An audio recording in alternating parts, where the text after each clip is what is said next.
Hey guys, in this video I'm going to teach you how to fix fracked coins. So open your CloudCoin wallet software and then click on the settings icon and select fix frack.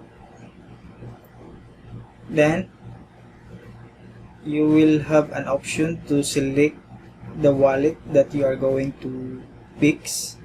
So in my example, I have a fracked coins in my local wallet one, so I will select it, and then I have to enter my wallet password,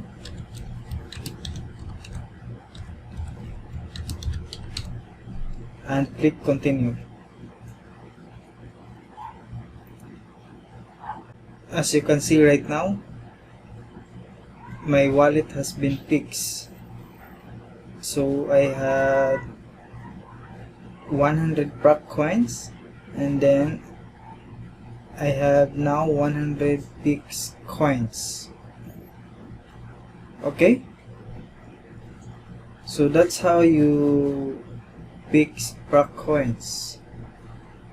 Then just click continue.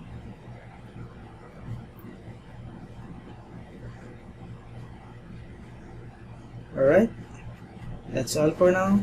See you in the next video.